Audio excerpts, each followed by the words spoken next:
Magandang araw.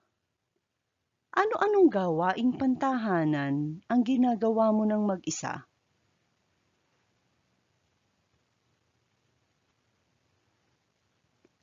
Ang babasahin natin ngayon ay isang maikling kwento. Ito ay pinamagatang Pagtayo sa Sariling Paa ni Ginang Maria Desiree G. Carillo. Pagkabasa natin ng maikling kwentong ito, may mga paalala rito sa pagbuo ng maikling kwento. Isang umaga, pumasok si Nanay Luz Viminda sa silid tulugan ni Pepe. Anak, huling araw ko na ng paglilinis sa silid mo ha. Ikaw na ang maglilinis nito simula bukas upang matuto kang mag-asikaso ng sarili mong lugar.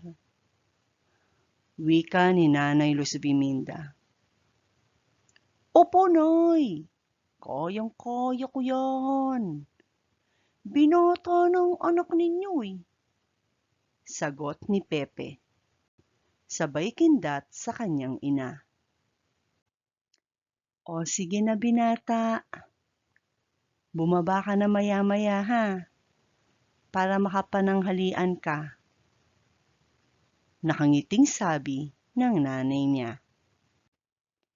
Kinabukasan, maagang gumising si Pepe upang makapaglinis ng kanyang silid. Nang mapadaan ang kanyang ina sa kanyang silid, tumigil ito sa harap niyon. Aba, ang sipag ng anak ko ah. Binata na nga talaga. Wika ni Pepe. Siyempre naman, Noy. Ang dali-dali naman ang gawain ito eh. Sabi ko naman sa inyo, di ba? Kayang-kaya ko ito. Lumipas ang mga araw at naging madalang ang paglilinis ni Pepe ng kanyang silid. May mga panahong hindi na rin niya naibabalik sa tamang pwesto ang kanyang mga gamit. Minsan ay sa higaan na rin siya kumakain at hindi na napapagpag ito. Nay, nakita po ba ninyo ang aking panulat? Tanong ni Pepe sa ina. Aray! Sigaw niya noong maapakan ang kanyang gunting. Ang katinalikod ko! Reklamo nito habang pilit na inaabot ang makating bahagi ng kanyang likod. Napapailing si Nanay Luz Viminda. Ang kalat-kalat kasi sa silid mo, anak. Mahihirapan ka talagang hanapin ang mga gamit mo kapag wala ito sa permanenteng pwesto. Delikado rin kapag maraming gamit sa daanan, lalo na kung matutulis na bagay ang mga iyon. Lalanggamin din ang higaan mo kapag ginawa mo itong lugar kainan. Pasensya na po, Nay. Nasanay lang po siguro ako na may ibang gumagawa ng pag-aayos ng gamit ko rito sa silid. Naninibago po ako na ako na ang kailangang gumawa nito ngayon. Ililigpit at ilalagay ko na po sa kanya-kanyang lugar ang aking mga gamit para madali ko itong makita kapag kailangan ko na. Hindi na rin po ako kakain sa higaan ko. Nagsisising wika ni Pepe. Sa totoo lang, anak, gusto kong linisin ang silid mo. Pero kailangan turuan kitang tumayo sa sarili mong paa. Habang bata ka pa, mabuting makasanayan mo ang paggawa ng mga bagay tulad nito. Sa una lang ito mahirap. makakasanayan mo rin kapag regular mo na itong ginagawa. Paliwanag ni Nanay Luz Viminda sa anak. Nagustuhan mo ba ang ating maikling kwento? Kung nais mong subukang gumawa ng maikling kwento, tandaan ang mga sumusunod.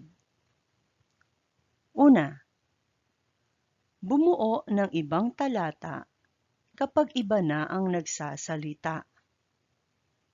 Pansinin natin ang dalawang talatang ito.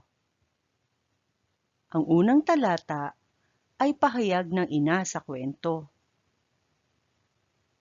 Ang sagot ng anak ay nasa panibagong talata. Ikalawa, ikulong sa panipi ang sinabi upang maihiwalay ito sa nagsabi ng pahayag.